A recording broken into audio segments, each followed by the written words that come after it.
चंडीगढ़ में high power purchase committee की बैठक होने जा रही है। सेक्टर 3 के हरियाणा निवास में यह बैठक होगी। मुख्यमंत्री नायब सिंह सैनी की अध्यक्षता में ये बैठक करवाई जाएगी। बैठक में कई विभागों, कई डिपार्टमेंट से मंत्री भी शामिल होंगे।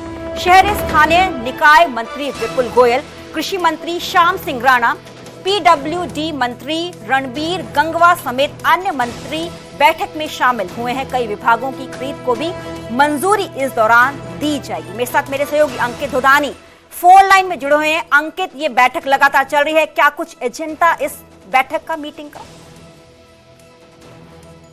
ये बैठक लगभग महीने में एक बार होती है और उसके दौरान जो हाई पावर परचेज जो होनी होती है, हरियाणा सरकार की जो अलग अलग विभागों की परचेज होनी होती है, तो उसको लेकर के मंजूरी दी जाती है। खुद मुख्यमंत्री नायब सैनी इस बैठक की अध्यक्षता कर रहे हैं। अभी 11 बजे ये बैठक शुरू हुई है और जो अलग अलग विभागों के मंत्री हैं, वो चाहे कैबिनेट मंत्री विपुल गोयल की बात करें, शिक्षा मंत्री महिपाल डांडा की बात करें, पीडब्ल्यूडी मंत्री रणबीर गंगवा की बात करें या सहकारिता मंत्री अरविंद शर्मा की बात करें, वो सभी लोग इस बैठक के अंदर शामिल होने के लिए पहुंच चुके हैं।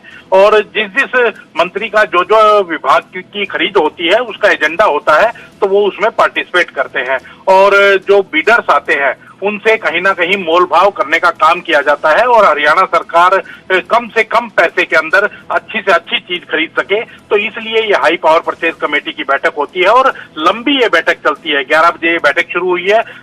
लगभग हर जो बैठक है वो 5 से 6 घंटे ये बैठक चलती है, क्योंकि सभी को सुनना होता है और उसके बाद मोल भाव करने होते हैं। तो अभी ये बैठक शुरू हो चुकी है और अभी लंबी ये बैठक चलने वाली है। जी जी जी, बहुत बहुत शुक्रिया हमें तमाम जानकारी देने के लिए। तो बैठक 11 बजे शुरू हो चुकी है। 4 से 5 घंटे ये पूरी बैठक चलेगी।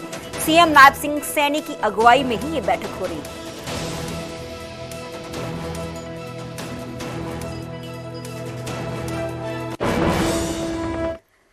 हरियाणा में अग्निवीरों को पूरी तरह से एडजस्ट करने की तैयारी की जा रही है। गृह मंत्री अमित शाह के अनुरोध पर सरकार ने एक बड़ा प्रस्ताव दिया है।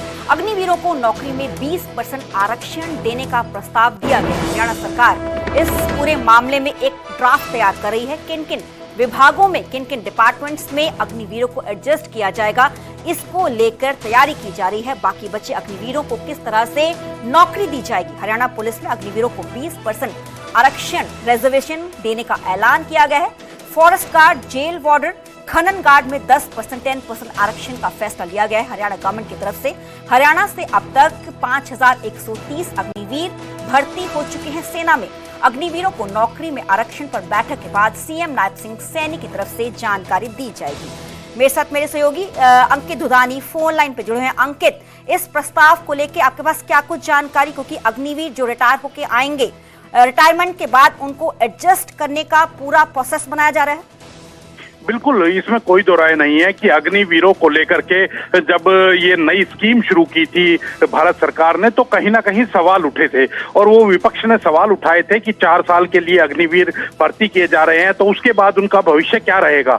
हालांकि हरियाणा सरकार पहले ही ये कह चुकी है कि 10% आरक्षण की बात वो पहले कह चुकी है कि जब भी वो आएंगे तो 10% आरक्षण जो है वो हरियाणा पुलिस कहें या फॉरेस्ट गार्ड कहें या दूसरे जो महकमे हैं उनके अंदर उनको दिया जाएगा। लेकिन अभी हाल ही में गृह मंत्री जो अमित शाह हैं, उन्होंने मुख्यमंत्री नायब सैनी को चिट्ठी लिख करके 20% इसको बढ़ाने के लिए आग्रह किया था और कहीं ना कहीं उसको मंजूरी भी अब मुख्यमंत्री की ओर से दे दी गई है। लेकिन उसका प्रस्ताव जो मौखिक रूप से तो मंजूरी मिल गई है, लेकिन अब उसका प्रस्ताव तैयार हो रहा है और प्रस्ताव तैयार होने के बाद वो कैबिनेट के अंदर वो प्रस्ताव आएगा और उसमें पूरी डिटेल्स होंगी कि क्या क्या किस किस विभाग के अंदर उनको एडजस्ट किया जाएगा और तब जाकर के कहीं ना कहीं वो मूर्त रूप लेगी। और 2026 के अंदर जब अग्निवीरों का पहला बैच जो है वो लौट करके वापिस आएगा, क्योंकि 4 साल का ये कार्यकाल होता है, तो जब लौट करके वापिस आएगा तो उस समय ये आरक्षण का लाभ उन्हें मिल पाएगा। जी जी, बहुत बहुत शुक्रिया अंकित हमें पूरी जानकारी देने के लिए। तो जो अग्निवीर रिटायर होके आएंगे उनको एडजस्ट किस तरीके से करना है अलग अलग डिपार्टमेंट्स में,